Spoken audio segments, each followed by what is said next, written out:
What's up, everybody? It's almost week one, and we're talking the night before. 10:30 at night, we're recording this right now to give you a first quick look at some DFS values on DraftKings. My man Lee is here. How you doing, Lee?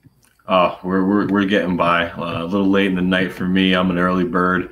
4:30 in the morning is when I wake up, and that's just right around the corner. So I'd love to let's go and get into it. Let's talk about some values and let's look to make some money for week one. Let's start the season off right. I apologize. My final fantasy draft ran a little bit long, so I appreciate Lee being here late at night.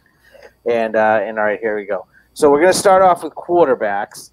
And the first guy I just jumped off the page to me was Dak Prescott.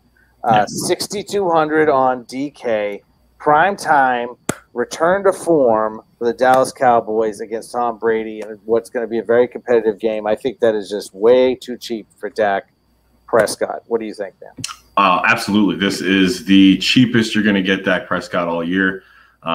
Even if he has a moderate game, you're still going to get value on that price. So I would feel great rolling out Dak. Week one. Tampa Bay has a fantastic defense, as we know. They rode it right to the Super Bowl, but Dak's got a lot of weapons. They're going to probably get the ball out of his hands real quick.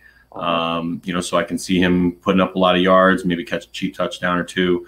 Probably limit the amount of turnovers he is exposed to. So I think he's a real high upside play. So yeah, great play. Awesome, man. So who you got right there? First out of the gate. So for me, the best quarterback value that I saw was Trevor Lawrence, and for me, it's the floor that he provides. I think he's going to be running quite a bit to the tune that he averages about 50 yards. That's getting you 5 points right off the gate. He had a great preseason. He was very accurate, albeit against some very vanilla defenses. But hey, I don't expect Houston to be coming out with a lot of flavor in their defense, in week one. So I think he's got a great high upside, good chance for some rushing touchdowns. So for me, he's the biggest value, on the slate. Well, I can't I guess agree more. I mean, the Texans just look like a mess, an absolute mess, and this could be a huge coming out party for Trevor Lawrence. 6,200 on DK. One guy that I just have to mention, just because of the beard and my love for the beard, is my man Fitzmagic, dude. 5,500 on DK, new offense. Terry McLaurin out there running routes for him. Logan Thomas. Great running game. I mean, that is way too cheap against probably the very competitive Chargers team. Mm-hmm. And we know Fitzmagic has got that, just the dits and the dance. And then here we go. So 5,500. I love that price. What do you think, man? It's a great price. I worry a little bit about his turnover, potential of him trying to force some balls in, especially, now that he has the weapons. But I'm really eager to see what he looks like in this offense. He's got a lot of people who can make him plays if he can get the ball to him quickly, especially Curtis Samuel. He could be making some plays out of the backfield, some screens, things like that could get you some real cheap points. If he's coming out the gate strong, he could be a great play week one. You got any other quarterbacks that you want to hit on? I'm probably looking at Matt Ryan as well. He's there at 6,000 against Philly. Philly's defense isn't great. They do have a decent pass rush, but that's about it. Their secondary isn't that great. He's got some weapons. I'm looking for him to probably throw for 2 touchdowns in this game. Again, low turnover potential. So that's something I really like, when I'm picking out my quarterback. So he's the other guy I'd be looking at on my slate. Awesome, man. Well, I think let's move right along to running back. And who do you have first in your values, man? Well, I think this is the biggest one of the entire slate of any position. Raheem Mostert. I'm smashing Raheem Mostert in every single one of my lineups. Going up against Detroit, which had just a terrible defense last year, especially against the run. And he's probably going to be the bell cow. He's probably going to get 25 touches. In this week one, as Trey Sermon isn't necessarily incorporated just yet. Probably Jeff Wilson Jr. isn't getting too many carries, so he's the guy I'm smashing in week one. I love Raheem Mostert, and I love it whenever he trots down the field and the San Francisco commentators say he's Raheem must start. Must start. The guy that I love, and I love that he's getting an opportunity to be the workhorse. I guess, unfortunately, due to injuries with J.K. Dobbins and Justice Hill, is Gus Edwards. 5,600 on DK. Playing against the Ravens team, who was 27th and coming in 27th in the league against the run. We don't know what that Lamar Jackson-led offense is going to look like. Not a lot of the starters have played in practice, missed several practices, definitely didn't play in the preseason. He's got new weapons, too, to look at. I think they're going to lean very heavily on the run, and Gus the Bus is going to take the train. $5,200, I think, is just a great price. Yeah, that J.K. Dobbins injury was unfortunate. I literally put out a tweet the day of that game, talking up Gus. He was going to be a week one smash for me because I think they're gonna blow out the Raiders, and they're going to lean heavy on the run game. So great pick on that one. As far as other running backs, I'd like to kind of point out, with Cam Newton coming out, there is a great opportunity for a goal line back in New England. Everybody's going to be on Deante Harris, and that is for a reason. Great touchdown opportunity in that offense. So that's my other running back that I'd be really looking towards. As a Patriots fan, I'm so happy for Deante Harris. No more Cam Newton to steal the goal line things, and no more Rex Burkhead games out of nowhere. Right. I do think that he will have some competition later in the season, as we saw in the preseason with Ramondre Stevenson. But I do think that Deante Harris is going to have a good game on Sunday. So let's move right along to wide receiver. Who do you have first on your hit list, my friend, from a value standpoint? So I'm going to talk a little bit about Russell Gage here. So we know Calvin Ridley's in this offense. We know Kyle Pitts is going to be in this offense. Russell Gage was in this offense last year. He had a lot of success. He's going to be stepping up. He's going to be filling that Calvin Ridley mold from role from last year. So his upside is just endless. He's at, I believe, 5,300. He's at a great price to start. I think Russell Gage is an awesome pick. I think because of all the hype that Kyle Pitts is getting, he's going largely overlooked. I grabbed him real late in my draft tonight just to keep an eye on it and see. But a guy that I think not going overlooked because of contract that he got this season is my man Robbie Anderson down in Carolina. 5,700 on DK. He's a guy under 7 targets only 4 times all season, and he comes in with the new contract extension. Way too cheap for what he brings to the table. I think at 5,700. Yeah, another guy I think is way too cheap and is going to get a ton of targets in this game is Brandon Cooks at 5,300. More than likely going to be playing from behind. Who else is Tyrod Taylor going to be giving the ball to? I mean, realistically, I can see him getting easy double-digit targets this week. He could flirt with double-digit catches. He's a receiver who's had 1,000 yards, if I'm not mistaken, 5 years in a row. He's the model of consistency, and at 5,300, he could be a staple in your lineup. Are you speaking about the one and only Tyrod Taylor? Tyrod, yes. I'm sorry. The collapsed lung one. I think the only concern I have with Brandon Cooks is will Tyrod be able to get the ball to him? But I do think that it's an awesome value. And I know one guy that we both are high on is Marquise Callaway, who is ridiculously priced. So cheap. For what he has brought to the table, at least in preseason. So give me a little 411 on Marquise Callaway, please. Well, very simple. He is the cheapest number 1 wide receiver on the slate, and that's the role he's going to be playing. He's going to be playing the wide receiver 1 in an offense that likes to throw, and will be throwing in this game against Green Bay. I can see, upwards of 7-8 targets. He's going to get a couple of downfield targets. He may not get a lot of red zone opportunities, and that's where he's going to, he's probably going to miss. You have to score from deep more than likely when it comes to hitting with him. But again, he's going to be the only real receiver in that entire, core. Outside of that, the only other receiver that I believe that is on the slate is Deante Harris, who's 3,200, who, maybe he gets the ball 3-4 times in the game, but Marquise Callaway is going to be just fed. I wanted to show you this really quick because as we're talking, I think it's important to look at the idea that we can actually start to build a lineup using these players. Mm-hmm. So we're gonna do this. We have right here. We're gonna have. I have Dak at quarterback at only 6,200, Gus Edwards at 5,600, and Marquise Callaway at a whopping 3,400. That leaves a remaining player salary of $5,800, which is really incredible. Because when you think about you get down as we go to tight end and flex and DSTs, right?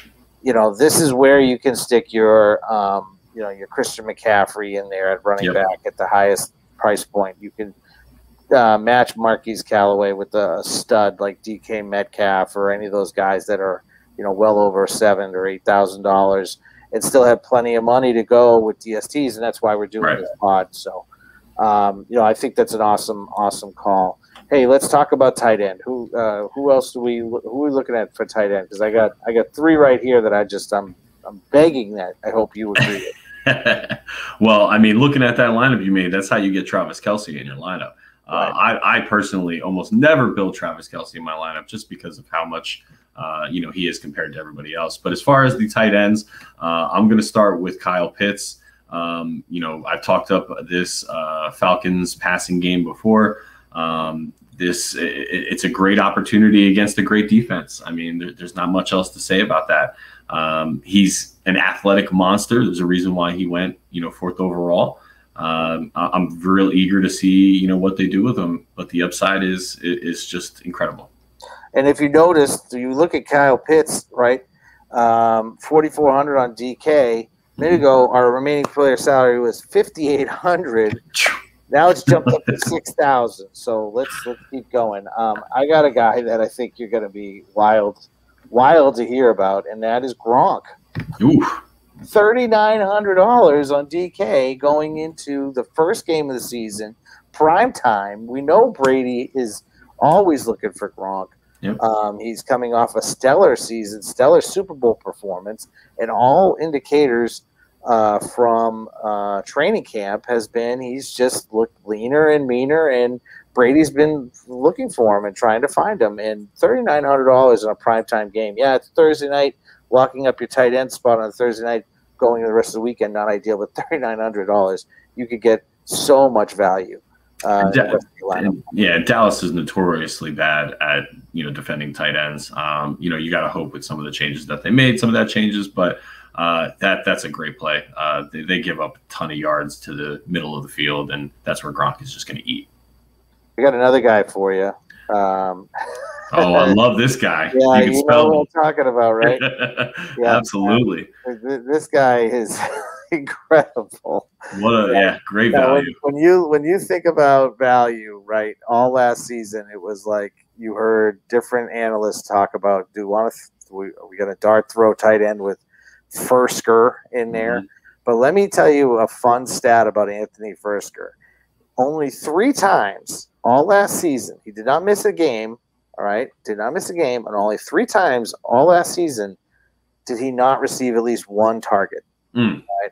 Now he's got no Jonnu Smith in front of him. Yep. He's literally at the top of the depth chart of that offense, which we already know is super efficient with their pass catchers and their amount of throws.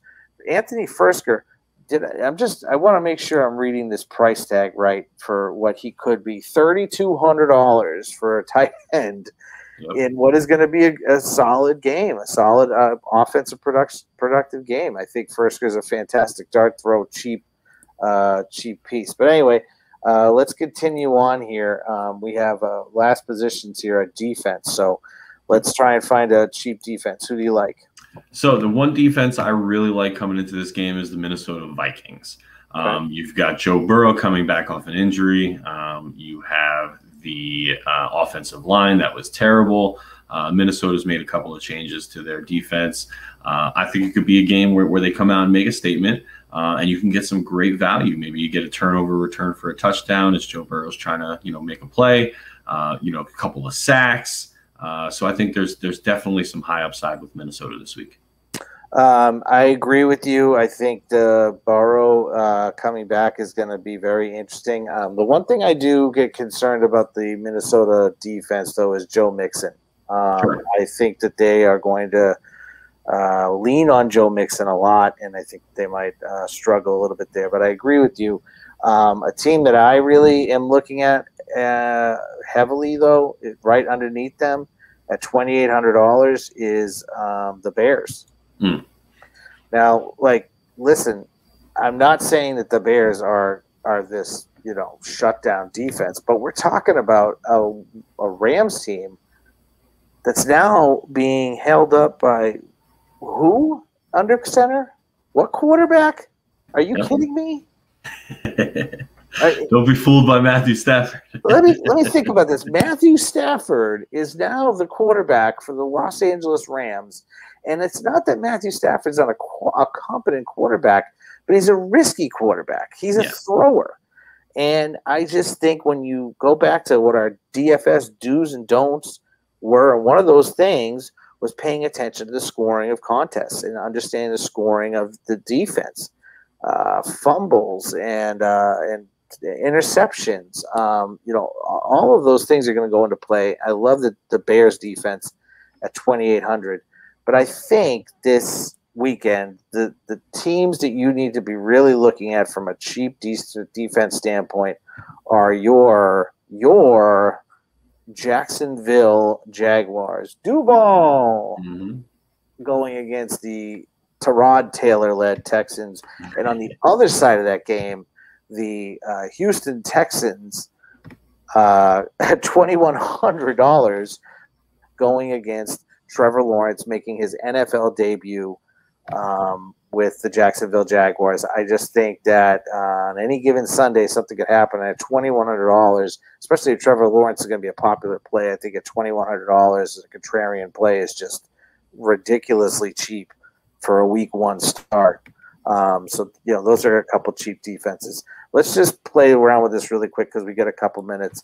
We'll plug the Texans in at $2,100. So our average remaining player salary is now at $7,075, right? So let's go to running back. Let's see who can we get for that cost right there, right? We got Austin Eckler, we got Aaron Jones, Ezekiel Elliott, CEH, James Robinson in that Houston game. Joe Mixon, we talked about Myles Gaskin, who looks like he's going to be leading the field. Let's go to wide receiver. Who can we get at $7,000? So let's see. We got $7,100. Okay, $7,500. We got DK Metcalf, AJ Brown, $7,100. Adam Thielen, $7,000. Keenan Allen, $6,900. Julio Jones, for the cheapest we're going to see him at all season long at $6,800. Easily the cheapest. Mike Evans in that big game on Thursday at $6,500. Terry McLaurin, $6,400. Maybe pair him with Fitzy are there. Chris Godwin, DJ Moore. These are guys that you're going to want in your DraftKings lineup, and having these values are in there. And let's just look at flex costs too, and just throw it out there. A lot of the same guys here, but anything else jumping out to you that you can get? It's amazing when you really kind of drill down on pricing going into any given week. It can really help you to try and build better lineups, and that's what the name of the game is. Absolutely. I mean, if you're gonna be able to get these studs in your lineup, you have to have a value. You've got to scrape towards the bottom of the barrel. You got to find that dart throw. That guy who does great things with 1-2 touches. There's a ton of value week one, as a lot of players are going to be priced as low as they can possibly be. You talked about Dak. You mentioned Julio Jones, another player that, if he's Julio Jones, this is the cheapest he's going to be. For sure. What a time to jump on him. For sure. Like you said. But I am just excited for week one. I think we can build some great lineups. I don't know if you have a lineup already built, that you feel good about, that you want to maybe close out and, present the lineup. Maybe we do a lineup against each other and see who does the most points. I don't know how you feel about that. Man, I think that this sounds like a Sunday morning. Let's go lineup. Ooh, that sounds perfect. Pod where we're going to drop it. We're going to show the lineups. Maybe anybody who wants to get into this contest after they see this video, they can grab our Twitter handles there, tweet us a couple lineups that we can put up against ours on Sunday, and maybe we could have a little mini contest there. Gentleman's bet, or a gentleman or a gentlelady's bet too. Ladies, of course. Lee, I think that it's a good idea. I like that. I think you're gonna have a Coors Light and contemplate how. Now, I think, if I'm not mistaken, we can create a contest, a league on DraftKings, invite some of the people in, have a viewers league or whatever have you. Really put the pedal to the floor and see who comes out on top. Lee, what that's called is lobbing a softball, and you just hit it out of the park. So I think that's a good idea. I think that's going to be coming in the next couple weeks after we get past week one. Yep. There will be a Real Deal Fantasy a DraftKings league with contests, and I think it's going to be a good time. So, listen, we appreciate you guys spending time with us. We hope that you're playing DFS this weekend. We hope you enjoyed our first video. This is our second video, and it's about a quick look at just pricing, how you can make values work. And again, I just want to highlight this, kind of half lineup that we have built here. Just starting with the stud like Dak Prescott, Gus Edwards, guaranteed touches, Marquise Callaway, clearly going to be the number one for a few weeks in Green Bay. Kyle Pitts, red hot, could be a huge week for a rookie. And then risking it all against the Texans for only $2,100, leaving you $7,000 to play with per position is just an unbelievable position to be in. So that's what values are all about on DraftKings. That's what values are all about on DFS, and that's why we're here to help you build better contests. So this is Sean Weymouth coming to you from the Fantasy Garage. That's Lee back there, last name first on Twitter. It's right there on the bottom, and we will see you soon. I'm thinking that our DFS article will probably launch on Saturday. And then I think we come back on Sunday morning and do one of these quick little things, quick contest, lineup review. And again, if anybody wants to submit their lineups for us to look at on Sunday morning, just hit us up on Twitter. Our Twitter handles are right there. And as always, realdealfantasy.com is your place to be. And look up at Real Deal Fantasy on Twitter and follow that too. So, all right, guys, thank you very much. Enjoy week one. Enjoy the Tampa Bay Buccaneers against the Dallas Cowboys, and we will see you soon from Real Deal Cowboys. Brady's going to slay him. Let's see. Let's make some money.